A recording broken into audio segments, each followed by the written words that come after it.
నమస్తే అండి. ఈరోజు అయితే నేను ఫ్రై పీస్ బిర్యానీ అంటారు కదండి, అందులో ఫ్రై చేస్తారు కదా, అది చేస్తున్నాను. నేను ముందు నూనె పెట్టుకున్నాను. తర్వాత అయితే 2 ఉల్లిపాయలు తరిగేసుకుంటున్నానండి. ఇందులో కొద్దిగా ఉప్పు, కొద్దిగా పసుపు వేసుకుంటున్నానండి. ఈ ఉల్లిపాయలు అయితే బాగా వేగాలి. వేగిన తర్వాత చూద్దామండి. ఇంకొద్దిగా వేగాలండి. చూస్తారా ఇలా రంగు మారిపోతుంది. ఇలాగా ఈ కలర్ వస్తే సరిపోతాయండి. చూసారా బ్రౌన్ కలర్ అండి. ఇప్పుడు మనం మసాలా, పచ్చి మసాలాతో సహా అన్ని కారం అన్ని కలిపి పెట్టుకున్నానండి. నేను ఒక అరగంట ముందు వేసేస్తున్నాను. ఇప్పుడు ఇందులోకి నేనైతే 1 kg తీసుకున్నానండి. అయితే బాగా కలిపేసుకోవాలండి.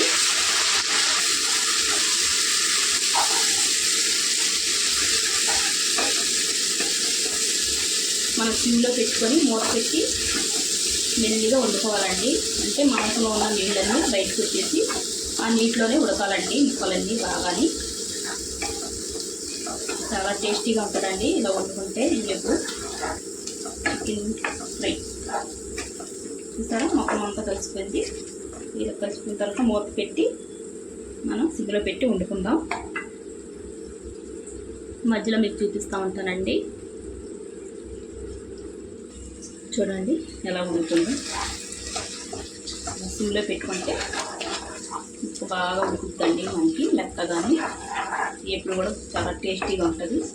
ఇప్పుడు మనం ఇందులోకి కొద్దిగా ఉడికింది కదండి, ఇందులోకి 2 పచ్చిమిరపకాయలు కోసుకొని వేసుకుందాం.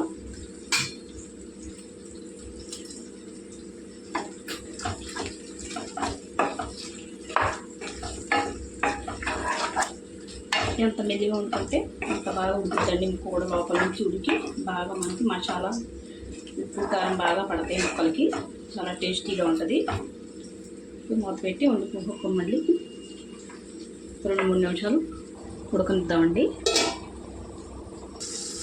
చూడండి బాగా కొద్దిగా నీళ్ళు బాగా బయటకు వచ్చేసాయి కదండి. ఇప్పుడైతే మనం కరివేపాకు వేసుకుందాం. కొద్దిగా 2 రెమ్మలండి. కరివేపాకు ఎక్కువ వేసుకుంటే వాసన చాలా బాగుంటుందండి. చూడండి ఫ్రై దగ్గర పడింది కదా. ఇప్పుడు కొత్తిమీర వేసుకుందామండి. మనం బాగా కలిపేసుకోవాలి కొత్తిమీర. చూడండి ఇంతేనండి ఫ్రై పీస్ బిర్యానీ. నచ్చితే వీడియో నచ్చితే లైక్, షేర్, సబ్స్క్రైబ్ చేసుకోండి.